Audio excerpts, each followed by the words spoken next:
ఆరాధన కొరకు మాట చదువుకొని ప్రార్థించుకొని ఆరాధన కొరకు ప్రకటన గ్రంథము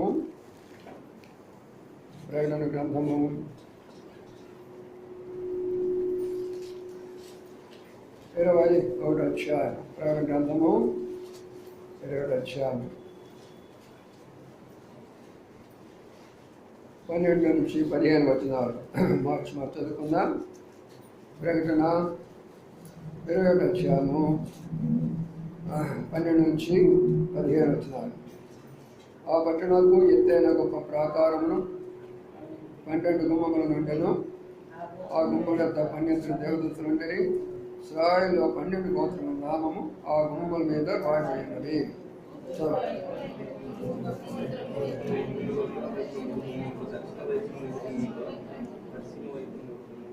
ఆ పట్టణ ప్రాకారము 12 పునాదులు గలది.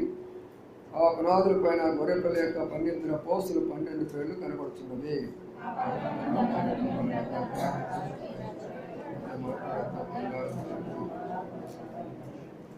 చదువుబడిన లేఖన భాగాన్ని ప్రభాషించినట్టుగా ప్రార్థించుకున్నాం. ప్రేమల మా పడవ తండ్రి, నమ్మకమైన మా దేవానికి మేము స్తోత్రాలు చెల్లించుకుంటున్నాం. ఈ కాల సమయంలో ప్రభు ఇంతవరకు కూడా మీరు మాడలు చేసిన కార్యాలన్నింటి బట్టి మేము స్తోత్రాలు.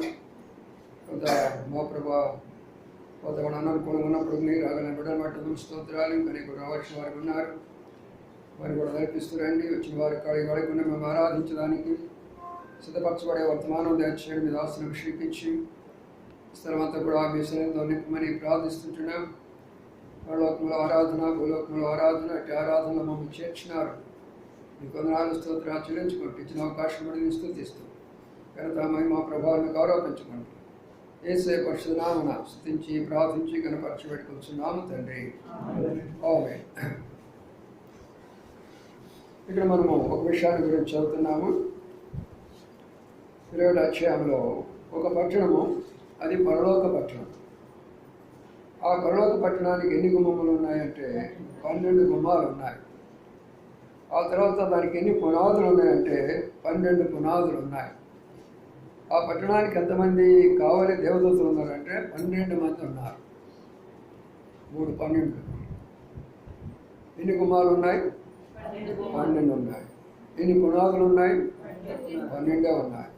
ఎంతమంది దేవదత్తులు ఉన్నారు? 12 మంది ఉన్నారు. ఈ నెల అంతా చెప్పండి. కాబట్టి 12వ నెల బైబిల్ ఎలా ఉందో చూడాలమ్మా. నేను చెప్పాను కదా, బైబిల్ ఎంత గొప్పదంటే ప్రపంచంలో జరిగిన ప్రతిదీ కూడా ఇందులో నుంచే వచ్చింది. అది ఎంత టెక్నాలజీ అయినా చెప్పు, అదంతా ఇందులో నుంచే వచ్చింది. కానీ మనకు పరిశుద్ధాత్మ దేవుడు దాన్ని తెలియచేయాలి.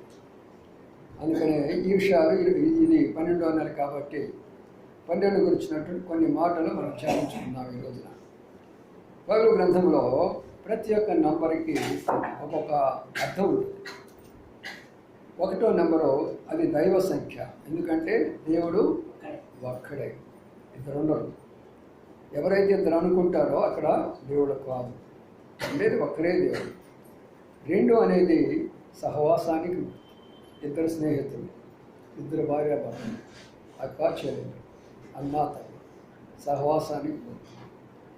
3 అనేటటువంటిది త్రిత్వానికి గుర్తు. త్రిత్వానికి తండ్రి, కుమార, పరిశుద్ధాత్మ ముగ్గురు 3 సమయాల్లో చేసిన కార్యాలను బట్టి త్రిత్వము అంటారు. 4 వచ్చేసి పునాదుల గుర్తు. 4 పునాదులు. ఏ బిల్డింగ్ అయినా చూడండి, ఏ అపార్ట్మెంట్ అయినా చూడండి, ఏదైనా చూడండి, 4 వైపులా కట్టడాలు ఉంటాయి. పునాది గుర్తు 4. 5 అనేటటువంటిది చెప్పండి. 5 కృపకు సాదృశ్యము. కృపకు సాదృశ్యము. ఆయన కృపామయుడు. 5 గాయాలు పొందారు అంటారు. 2 చేతుల్లో, కాళ్ళలో 1, 2 ప్రక్కన 1, అన్ని 5 గాయాలు పొందాడు, కృపామయుడు అంటారు. 6 మానవుని సంఖ్య. ఎందుకు 6 మానవుని సంఖ్య? ఎందుకు చెప్పండి? 6వ దినాన దేవుడు మానవుని సృష్టించాడు. 6వ దినాన మనం సృష్టించాడు. అది 7 సంపూర్ణ సంఖ్య. 7 అంటే ఎన్ని దినాలు ఉన్నాయి మొత్తము? వారమే. తర్వాత నెక్స్ట్ వారంలోకి వెళ్ళిపోవాలి. అంటే సంపూర్ణము అయిపోయింది కాబట్టి సంపూర్ణ సంఖ్య.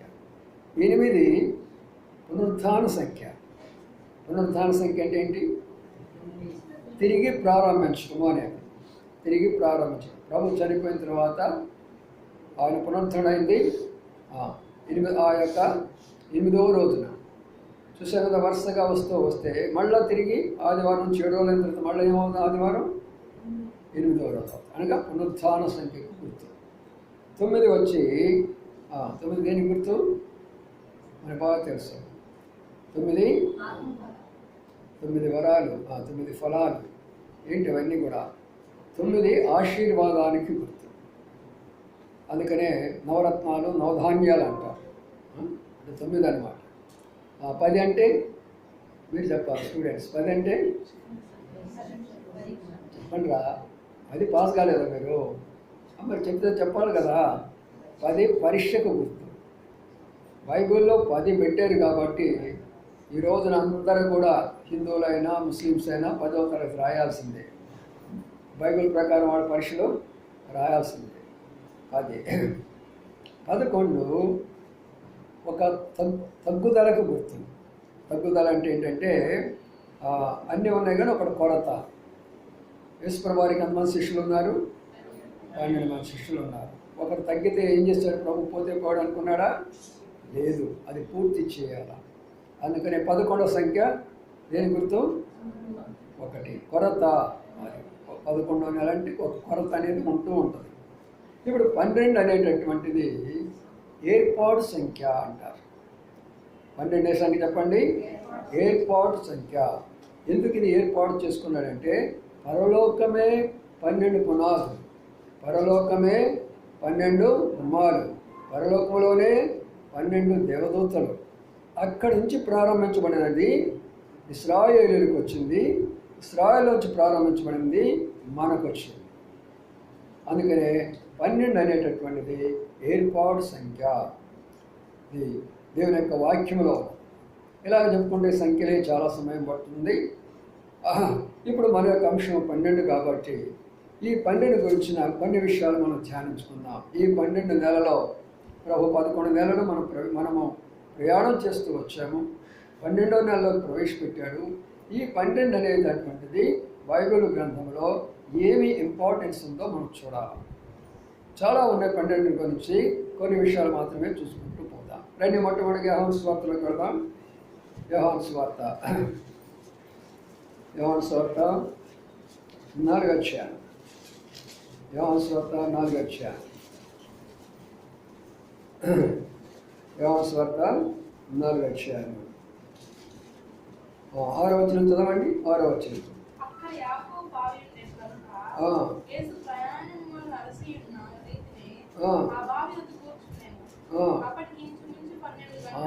సమయంలోకి వచ్చాము. మొట్టమొదటిగా 12 అనేది సమయము.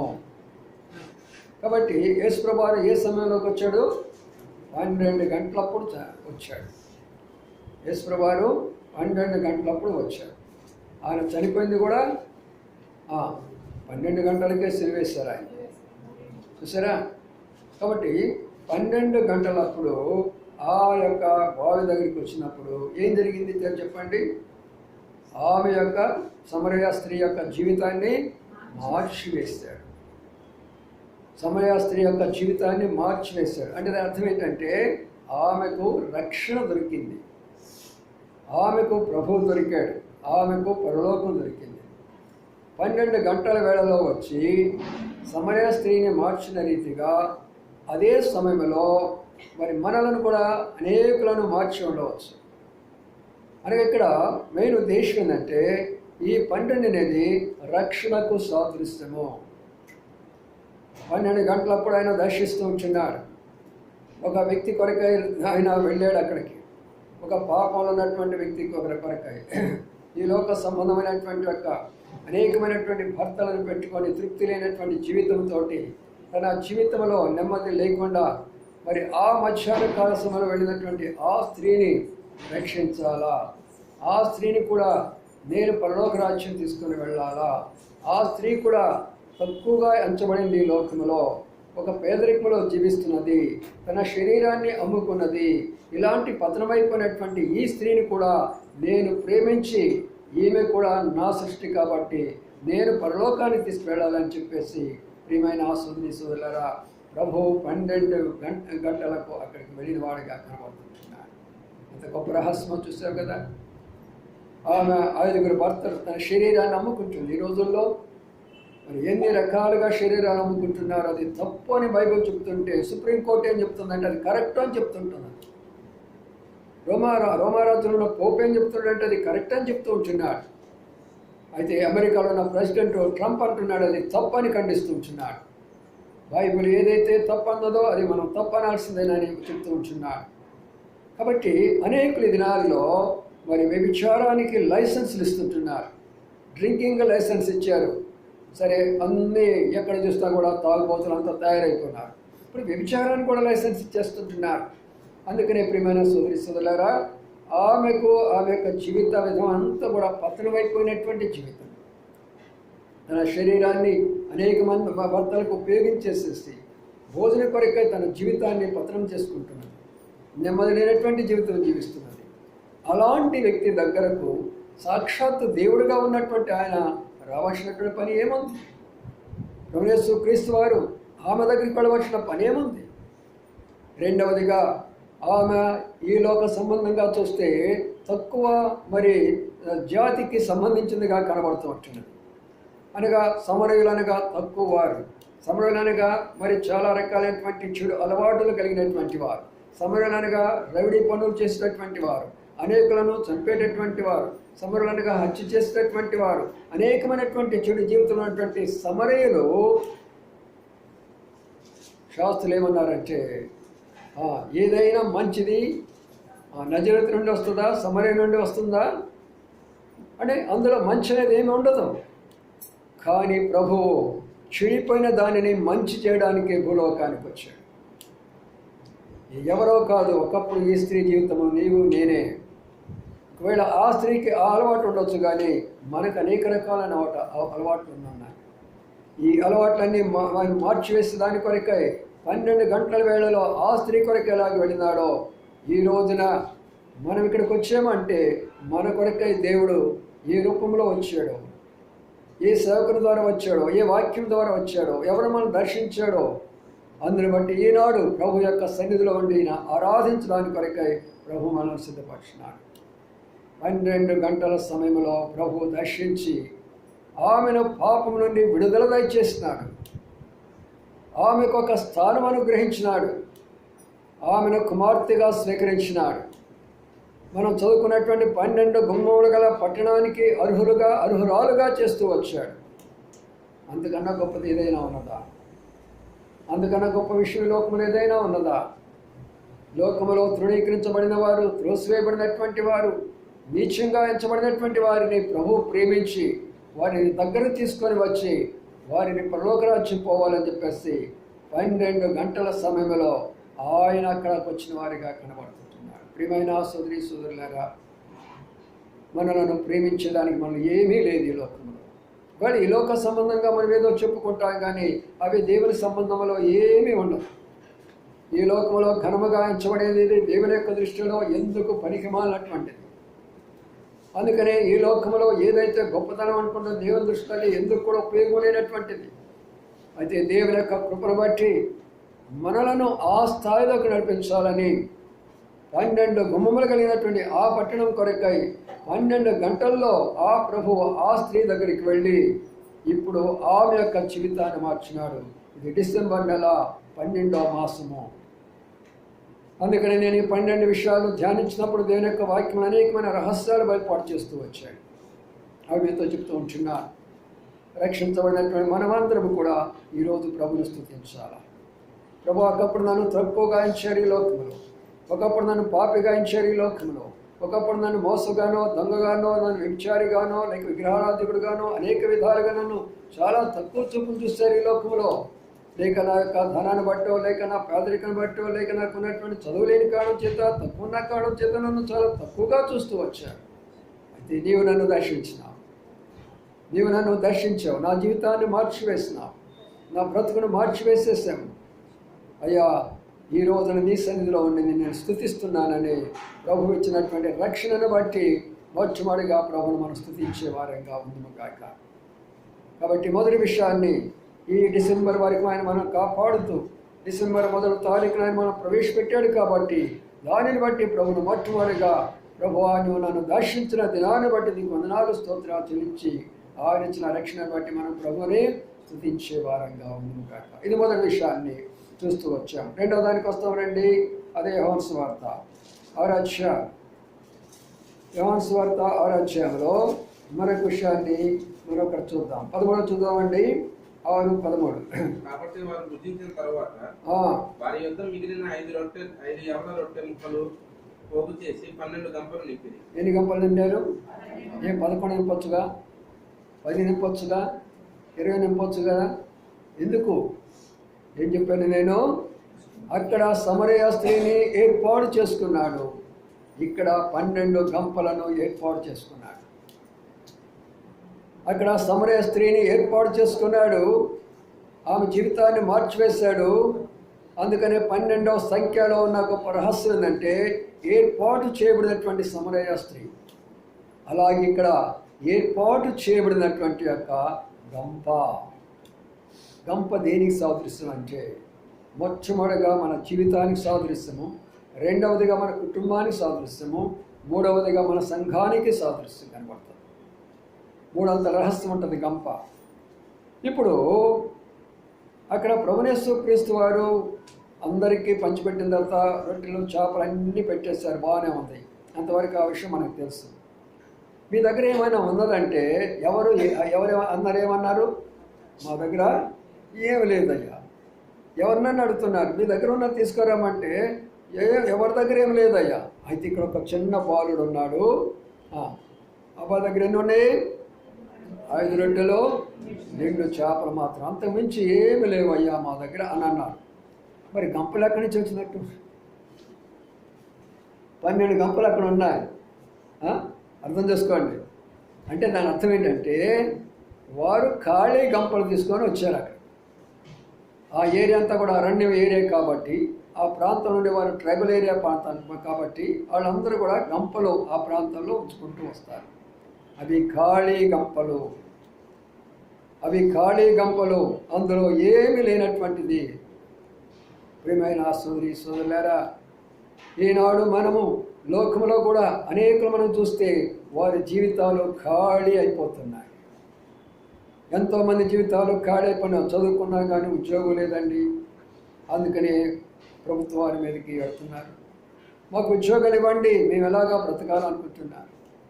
పంటలు వేసుకుంటున్నాం కానీ పంటలు మాకు కావాల్సిన ధర లేదండి, మాకు ధర ఇవ్వండి, మాకు వాళ్ళు అక్కడికి వెళ్ళిపోతూ ఉంటున్నారు. ఏ విధానంలో చూసినా కూడా నేడు కొంచెం మందే కానీ ధనవంతులు, మిగతా వాళ్ళంతా ఖాళీగా కనబడుతుంటున్నారు. భౌతికమైనటువంటి ఖాళీ ఎలాగైతే ఆత్మీయంగా ఎంతమంది ఖాళీగా ఉన్నారో తెలిసిన మన జీవితాల్లో మనం ఒక గంపలాగానే కనబడుతున్నాం కానీ గంప లోపల ఏమి లేదు, చేప లేదు, రొట్టె లేదు. ఎలాంటి యొక్క స్థితి ఉన్నది ఒక్కసారి అర్థం చేసుకోనండి ప్రియులారా. ఈ యొక్క సమయంలో ఆ గంప, ఖాళీ గంప, ఏమి లేనటువంటి యొక్క గంప ఎంతమంది జీవితాల్లో ఖాళీ అయిపోతున్నాయి. కొంతమంది ఈ దినాల్లో యవనస్తులైనటువంటి యొక్క బాలురు పెళ్లి చేసుకోవాలంటే భయపడుతున్నారంట. ఇది తెలిసిన ఆడపిల్లలు బాగానండి. నిన్న ఢిల్లీలో ఒక అబ్బాయిని పట్టుకొని ఎంత కాలేజీలో రేపు చేశారంటే వాడు తిక్కబుట్టి ఆత్మహత్య చేసుకోవాలంత పరిస్థితికి పోయినాడు. ఎవరు? ఆడపిల్లలు. ఎరా ఆమెను చూస్తున్నాడు. ఇంతమంది మగపిల్లలు అంటే ఆడపిల్లలు భయపడేవాడు.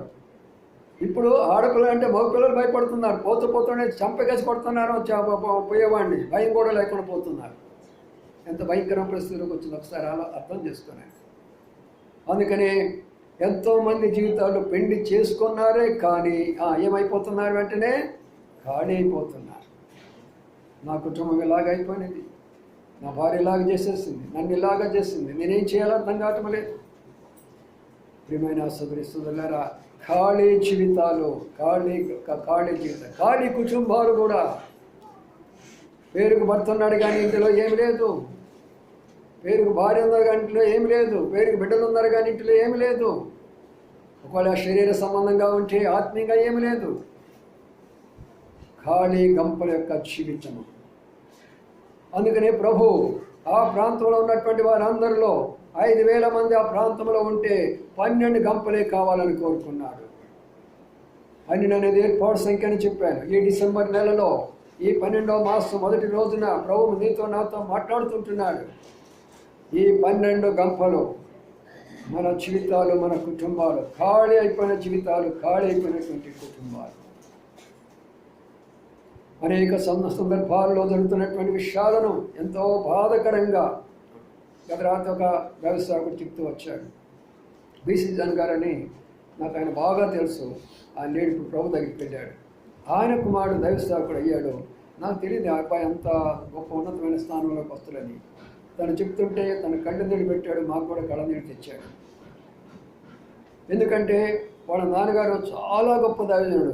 బీసీ జాన్ గారు అంటే మీకు తెలియదు కానీ ఎంత గొప్ప దైవజనుడు అంటే అంత గొప్ప దైవజనుడు ఆయన. చెప్పడానికి వర్ణించడానికి లేదు. లోకంలో ఏది కోరుకోలే ఆయన. ఏ పేరు కోరుకోలేదు, ఏ ప్రఖ్యాతి కోరుకోలేదు, ఏ ధనము కోరుకోలేదు, ఏది కోరుకునేవాడు కాదు.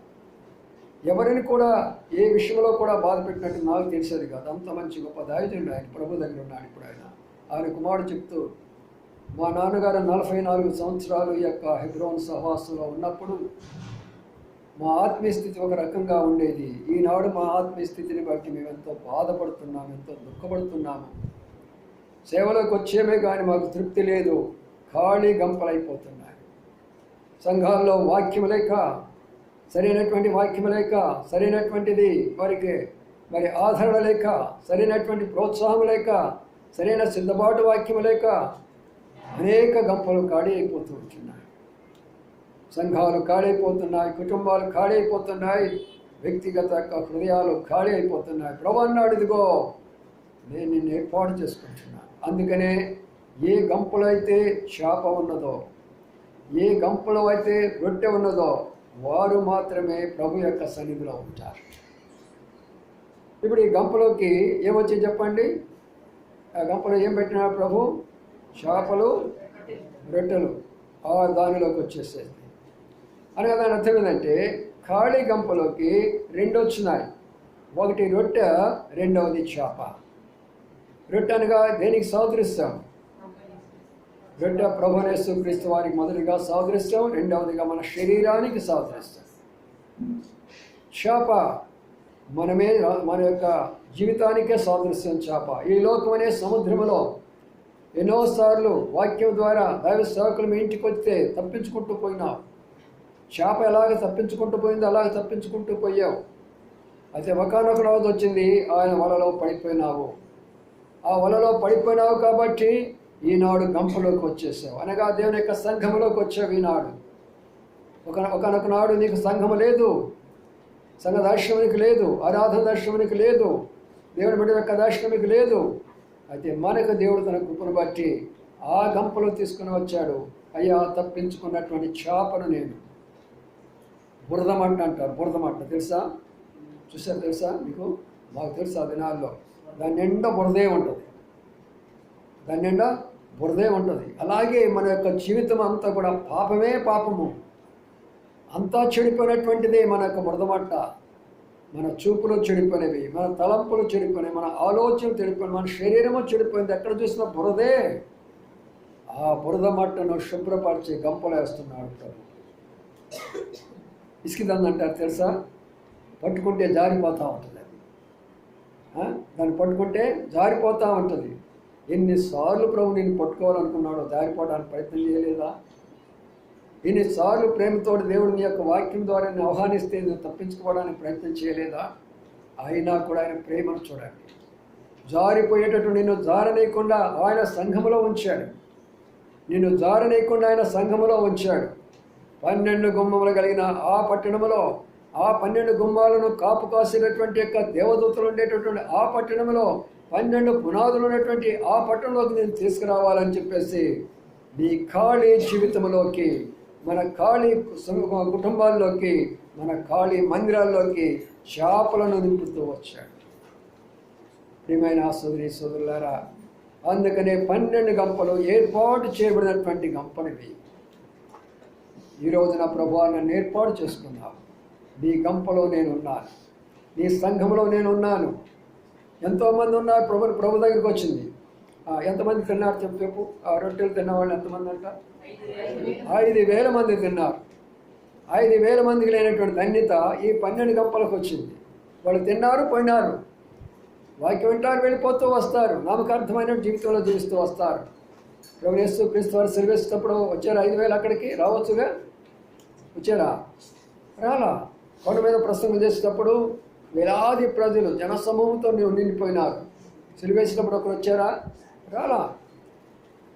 కాబట్టి గంపలు అనేటటువంటివి ఒకప్పుడు మనము ఆ గంపలాగా ఉన్నటువంటి మనలోకి ఆ ప్రభువు నింపినటువంటి యొక్క ఆయన యొక్క ప్రేమ. ఈనాడు మనము చేసినటువంటిది ఏంటంటే మన ఆహారము, ఆ గంపలో ఉన్నటువంటి చేప, ఆ గంపలో ఉన్నటువంటి రొట్టె, అది మనకు ఆహారముగా ప్రభు మనకిచ్చాడు. అదే ఈ ఆహారము. పరిశుద్ధ గ్రంథమే ఆహారము. ప్రభు అన్నాడు, నేనే జీవపు రొట్టెను. ప్రభువే జీవపు రొట్టె. ఆయన వాక్యం మనకు జీవంగా ఉన్నది. ఈ రోజున ఆత్మీయంగా మనం జీవించగలుగుతున్నటువంటి వాక్యమే మనం జీవింపజేస్తున్నది. వాక్య ప్రకారం మనం జీవిస్తున్నాము, వాక్య ప్రకారం మనం బ్రతుకుతున్నాము, ఒక నిరీక్షణ కలిగి ఉన్నాము, ప్రభు కొరకు ఎదురు చూస్తుంటున్నాము. లోకములు అనేకలు మనం విడిచిపెడుతున్నామంటే మనకున్నటువంటి గొప్పది ఏంటంటే జీవపు రొట్టె.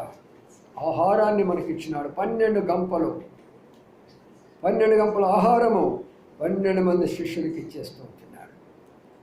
ఎందుకన్నారంటే ఇక్కడ ఆ శిష్యులు ఏమన్నారు? మొట్టమొదటి ఏమన్నారు? అయ్యా, ఏమన్నా మీ దగ్గర ఉంటే మా దగ్గర ఏమి లేదని చెప్పారు కదా. ఒక్కొక్కడు ఒక్కొక్క గంప మోసుకొని పోయి ఏమి లేని వారికి అందిస్తున్నటువంటి ప్రభు. మన బిడ్డలు సండే స్కూల్లో చదువుకున్న బిడ్డలు ఇప్పుడు ఎక్కడ ఉన్నారు? ఒక్కొక్కరు ఎక్కడ ఉన్నారు? మన అమ్మాయి యశోద ఇంటికి వచ్చి వాళ్ళ ఆయన గారితో కూడా వచ్చి ప్రార్థన చేసుకోవడానికి వచ్చింది. అమ్మాయి ఎట్లా ఉందమ్మా అంటే, బాగుంది అంకులు అలా అంది. ఫస్ట్ అమ్మాయి నాకు మనిషి ఫోన్ చేసి, అంకుల్ నేను ఇక్కడ 4 రోజుల కంటే ఎక్కువ ఉండను, నా వల్ల కావటం ఇక్కడ, నేను ఇక్కడి నుంచి పరిగెత్తుతాను అంది. ప్రార్థన చేస్తా, దేవుడు ఆశ్రయించలా బిడ్డను. గొప్ప విషయం ఏంటంటే తన తోడుతో ఉన్నటువంటి యొక్క రూమ్మేట్ను దేవుని దగ్గరికి నడిపించి మందిరానికి తీసుకుని వెళుతుంది. అది ఎంతో సంతోషకరమైన విషయం. అందుకనే తను ఉండగలిగింది. ఇద్దరు కలిసి ఆత్మీయంగా మందిరానికి వెళుతూ ఆ రీతిగా వారు సాక్ష్యాన్ని కాపాడుకుంటూ, అంతేకాకుండా దేవుడు ఆశీర్వదించాడు. ఆ యొక్క అమెరికాలోని గవర్నమెంట్ ఉద్యోగం పొందింది ఆ బిడ్డ. ఏమీ లేనటువంటి మన దగ్గర మన గంపలను నింపే ప్రభు ఎంత ప్రేమ కలిగినటువంటి దేవుడు మన దేవుడు. ఆయన ఎలాగ ఆరాధించకుండా ఉంటాం, ఎలాగైనా స్తుతించకుండా ఉంటాం, ఎలాగైనా గణపరచకుండా ఉంటాం. ప్రభువా, ఖాళీ జీవితంలో ఉన్న నన్ను, ఖాళీ గంపలో ఉన్నటువంటి నా కుటుంబాన్ని మీరు నింపుతూ వస్తున్నారు. నా ఆకలి తీరుస్తూ వచ్చున్నారు. శరీర సంబంధమైన ఆకలిని తీరుస్తూ వచ్చారు. ఆత్మ సంబంధమైనటువంటి ఆకలిని కూడా తీరుస్తూ వస్తున్నారు. ప్రియమైన సోదరీశ్వరులారా, దేవుడు మన యొక్క ఆకలిని తీర్చేటటువంటి వాడు. ఆ దినాల్లో దైవ సేవకులు ఎంత కష్టపడి సేవ చేసేవారంటే, ఈ దినాల్లో దైవ సేవకులు అలాంటి వాళ్ళు లేరండి.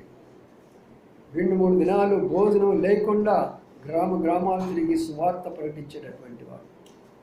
ఎవరేదైనా పెడితే అంత తినేసి చెట్ల కింద పడుకునేటటువంటి వాడు.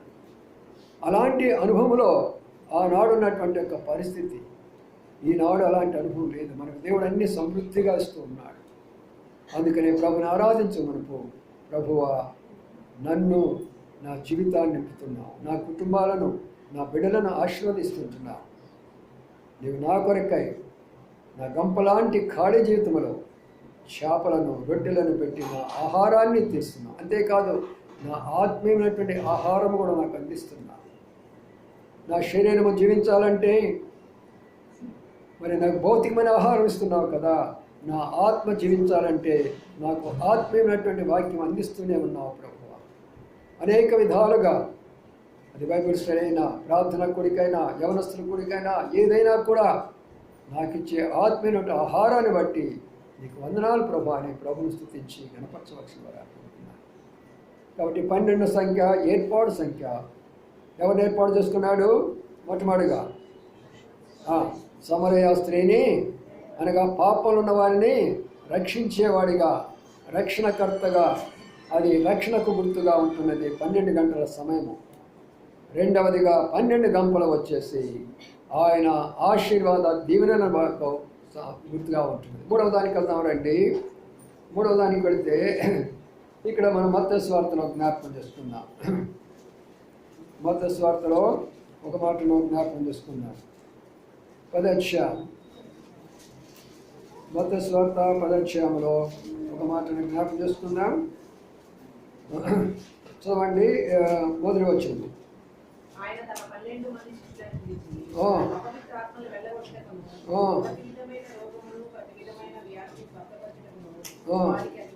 చాలు. ఇప్పుడు మళ్ళా 12 మంది శిష్యులు అంటున్నాడు. 3వ 12లోకి వచ్చారు. మొదటి 12 గంటలు అయిపోయినవి, 12 గంపలు అయిపోయినవి. ఇప్పుడు ఏమన్నది ఇక్కడ? 12 మంది శిష్యులు. వాళ్ళని పిలిచినారు. ప్రభు 12 మంది శిష్యులను పిలిచినారు, పిలువబడినటువంటి వారు.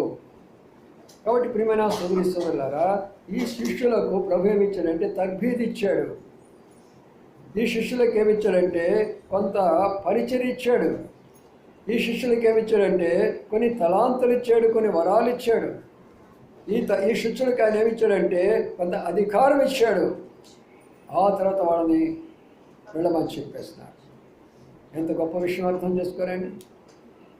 పిలువబడినటువంటి వారు, దేవునికి స్తోత్రం. ప్రభువా, నీవు నన్ను పిలిచావు కాబట్టి ఈనాడు ఇక్కడ ఉన్నాం. మనం ప్రభు నన్ను పిలిచాడు కాబట్టి ఇంకా నేను సజీవుడిగానే ఉండి దేవుని వాక్యాన్ని అందించగలుగుతున్నాను. ప్రభు మిమ్మల్ని పిలిచాడు కాబట్టి దేవుడు మిమ్మల్ని కూడా ఎన్నో బలహీనతలు ఉన్నప్పటికీ కూడా దేవుని యొక్క ఇంటిలోకి వచ్చి ఆరాధించే కృప మీకు అనుగ్రహించినాడు. అందుకని ప్రియమైన సోదరులా పిలిచినటువంటి మనము తర్బీదిస్తూ వస్తున్నాడు. తర్బీదు ఇచ్చినప్పుడు 2 జరుగుతాయి.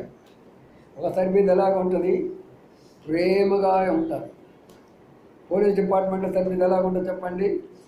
కర్రలతో కొడతా ఉంటారు, కాళ్ళతో తన్నుతూ ఉంటారు, చేతులతో కొడతా ఉంటారు. అది తర్బీదు అంట. వాళ్ళకి దండించుకోవడం తర్బీదు. అందుకనే క్రైస్తవులు కూడా దండించుకోవాల్సిందే మనం కూడా. ఎందుకంటే ప్రభు యొక్క రూపంలోకి రావాలంటే ఆయన ఏమన్నాడు? మనలను అగ్ని లాంటి పరీక్షల గుండా తీసుకెళ్తారంటారు. మా మామయ్య గారు చనిపోయి ఎక్కడ ఉన్నాడో నాకు టౌన్ దగ్గర ఉన్నాడో అనుకుంటాను నేను. ఆయన ఒక మాట అనేవాడు, అబ్బాయి యేసు ప్రభు ఎలాంటి దేవుడు అంటే వచ్చిన దాకా నిన్ను ఆశీర్వదిస్తాను, వచ్చిన దాకా నిన్ను ఆశీర్వదిస్తాను అంటాడు. నమ్ముకున్న దాకా నిన్ను ఆశీర్వదిస్తాను, నమ్ముకున్న దాకా నిన్ను ఆశీర్వదిస్తాను అంటాడు. నమ్మిన తర్వాత ఇక అంతా శ్రమలేని అబ్బాయి, ఎన్ని దెబ్బలు కొడతాడో ఆయన అనేవాడు. ఆయన నిజమే, వాస్తవమైనటువంటి అనుభవమే. ప్రభువే చెప్పాడు, వచ్చిందాకా ఆయన నిజంగానే మనంతో ప్రేమతోటి తీసుకొని వస్తాడు. ఈ లోకంలో మనకు తర్బీదిస్తాడు. ఆ తర్బీదే మనకు శ్రమలు, ఆ తర్బీదే మనకు రోగాలు, ఆ తర్బీదే మనకు బాధలు, ఆ తర్బీదే మనకు వేదనలు, ఆ తర్బీదే మనకు చాలా కలవరము, దిగులు, చింత కూడా ఉంటుంది. చూసారా, ఉదయాన్నే బాబు ఫోన్ చేశాడు నాకు. ఆ బిడ్డకి ఈరోజు పుట్టినరోజు, డిసెంబర్ 1వ తారీఖు పుట్టినరోజు. చాలా సంతోషంగా వస్తారేమో, వర్తమానం అందిస్తారేమో, మరి మంచిగా సంతోషంగా ఉండాలని, ప్రేమానంది కూడా ఏర్పాటు చేద్దామని అనేకమైనటువంటి తలంపులు కలిగి ఉన్నాను తండ్రిగా. సడన్గా నాకు మాట చెప్తూ వచ్చాడు. 3 దినాల నుంచి జ్వరము, ఒళ్ళు నొప్పులు, దగ్గు, పడిసము, లేవలేని పరిస్థితి, ఎవరు లేని పెట్టడానికి. కాలేజ్ స్టూడెంట్స్ వచ్చి ఏదో వాళ్ళకి తెలిసినంత వరకు ఏదో కొన్ని ఇంట్లో ఏదో తీసుకొచ్చి పెట్టేసి వెళ్ళిపోయారంట. తెలుసుకుని నాకు చాలా బాధ అయిపోయింది, చాలా బాధ అయిపోయింది. నిజమే కదా, ఇటువంటి పరిస్థితి వస్తుందో మనకు తెలియదు కదా. తర్బీదు. అందుకని ఉదయం ప్రార్థన చేస్తూ, ప్రభు యొక్క చిత్తం అలాగుందిలే నాన్న, ధైర్యంగా ఉండు, కొంచెం శక్తి ఉంటే దగ్గరున్న మందిరానికి వెళ్ళి రా. ఈరోజు కొంచెం కానీ నీకు ఒళ్ళు నొప్పులు తగ్గితే వెళ్ళగలిగితే నువ్వు కొంచెం దగ్గరున్న మందిరానికి వెళ్ళిరా అని చెప్పాను. మనకు అనేకమైనటువంటి తర్బీదులు ఇస్తాడు ప్రభు. ఆ తర్బీదులో కృంగిపోతాం, బాధపడతాం, దుఃఖపడతాం. అందుకని నేను మిమ్మల్ని పిలిచాను శిష్యులారా, మిమ్మల్ని పిలిచాను, నేను మీకు తర్బీదు ఇస్తున్నాను. తర్బీదు అయిన తర్వాత మీకు కొన్ని తలాంతులు ఇస్తున్నాను. ఈ తలాంతులతో పాటు మీకు కొన్ని అధికారాలు ఇస్తుంటున్నాను. కాబట్టి ఎన్ని విషయాలు ఉన్నాయో చూడండి. పిలువబడినటువంటి వారు, తర్బీదు పొందుతున్నటువంటి వారు, తలాంతులను పొందినటువంటి వారు, ప్రభు యొక్క అధికారం పొందినటువంటి వారు ఏం కావాలో ఒక్కసారి ఆలోచన చేయండి. ఆయన ప్రేమ ఒక్కసారి తలపోసుకోనండి. మనము ఆ తర్బీదులో ఉన్నటువంటి వాటిని ఆలోచన చేసుకుంటున్నాం. కానీ దేవుడు నాకు ఇచ్చిన తలాంతులు ఎన్ని గొప్ప తలాంతులని ఏనాడైనా ఆలోచన చేసావా? దేవుడు నాకు ఎలాంటి తలాంతులు ఇచ్చాడు, ఎలాంటి వరాలు ఇచ్చాడు. చక్కగా పాడగలను, చక్కగా చదవగలను, చక్కగా మార్పులు తెచ్చుకోగలను, చక్కగా మంచిగా అనేకమైన పనులు చేయగలను, పరిచర్య చేయగలను, సేవ చేయగలను.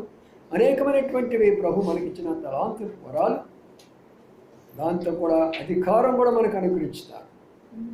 ఒకరి కింద దాసత్వంలో ఉండాల్సిన పని మనకు లేదు. మనలనే దేవుడు అధికారులుగా చేస్తుంటున్నాడు.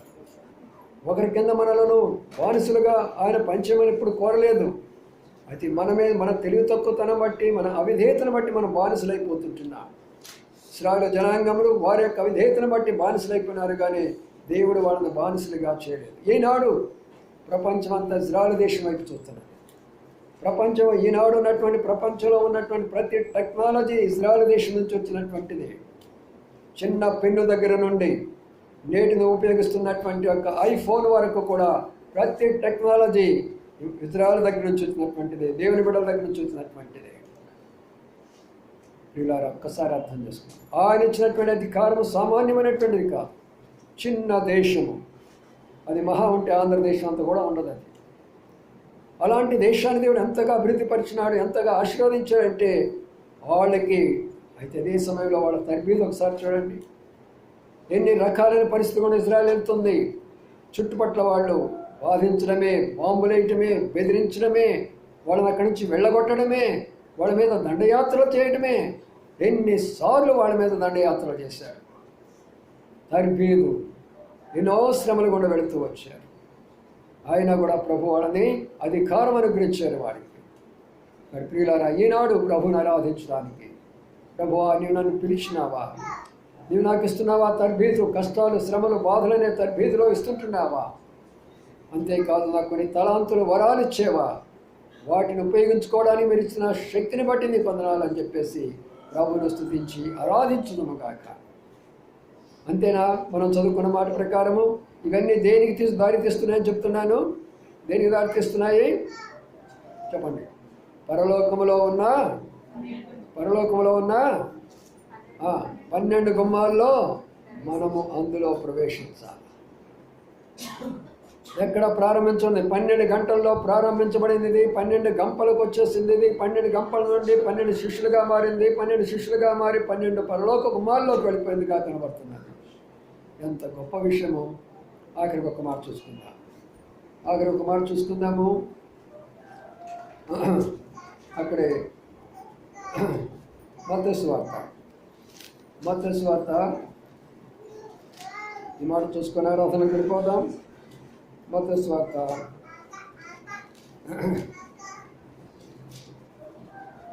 26వ అధ్యాయం. మత్తయి సువార్త 26వ అధ్యాయం.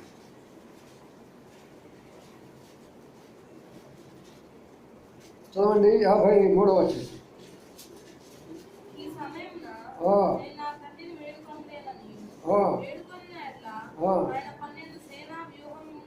పన్నెండు సేనా వ్యూహాలు కంటే ఆ కింద చూడండి. కింద ఏమన్నది? కింద 6,000 యోధులు. వీళ్ళారా ప్రభు యొక్క ప్రేమ ఎంత గొప్పదో ఒకసారి అర్థం చేసుకోనండి.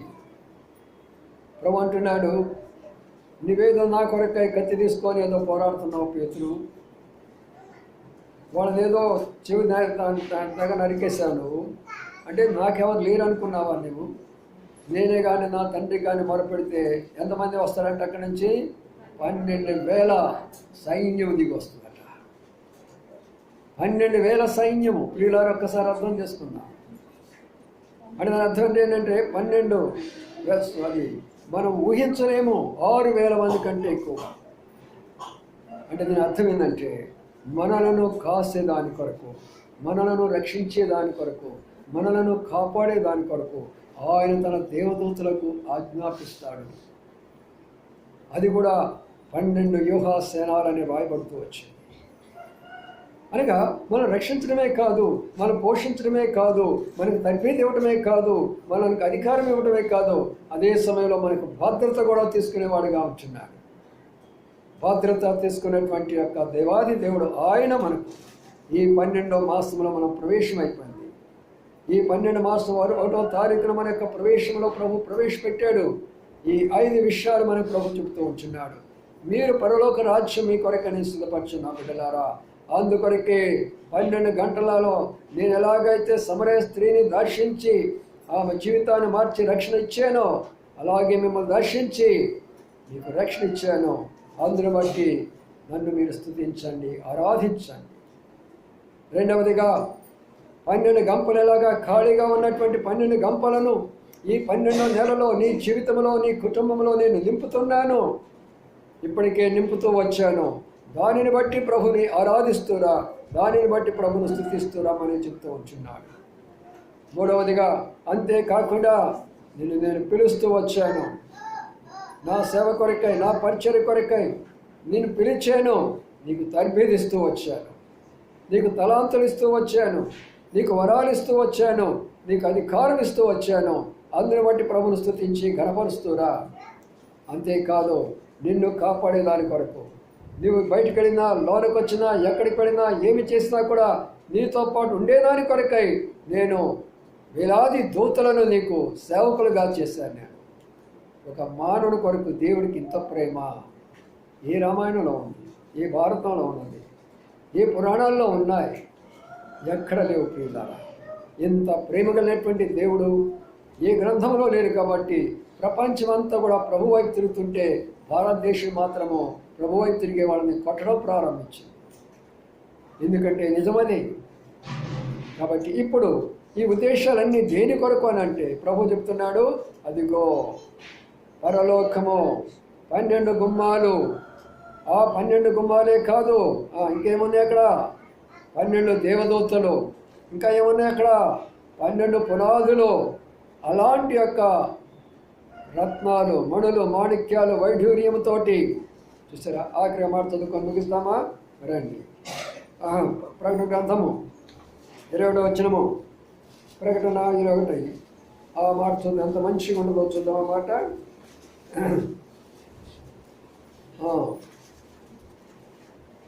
చూడండి 21 వచ్చింది. 12 చూడండి, 12 గుమ్మాలు అంటే ఏంటమ్మా? ముత్యాలట. అంటే దేవుడు మనకి ఏం ఇవ్వాలని కోరుతున్నాడు? ముత్యాలు ఇవ్వాలని కోరుతున్నాడు.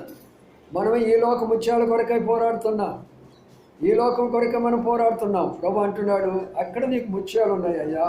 ఆ ముత్యాలు కూడా ఎలాంటిదో చూడండి, అన్నీ చెప్తూ అక్కడ ఒక్కొక్క దాని గురించి రాస్తూ 21 మరి చూడండి, 20 వచ్చిన చదవండి ఏముంది?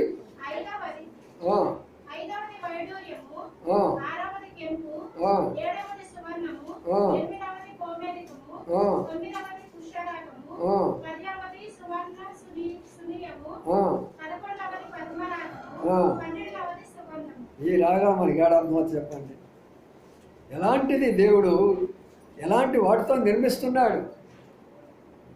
నేను గుడివాడ వెళ్ళినప్పుడు, అమ్మాయి వాళ్ళ ఇంటికి వెళ్ళినప్పుడు నేను ఆశ్చర్యపోయినాను. ఆనాడు బ్రిటిష్ వాళ్ళు కట్టినటువంటి కట్టడాలు ఈనాడు మన కట్టడాలు ఎందుకు పనికిరాని అని అనిపించింది నాకు. బయట చూస్తే ఇది పాత బిల్డింగ్ లాగా ఉంది, కానీ లోన పోతే పరలోకంలాగా కనబడింది నాకు. అది ఎలాగా ఉందనంటే అసలు ఆ స్థలము చూస్తుంటే ఎంత నీట్గా ఉందంటే మనలాంటివి కావు అవన్నీ కూడా.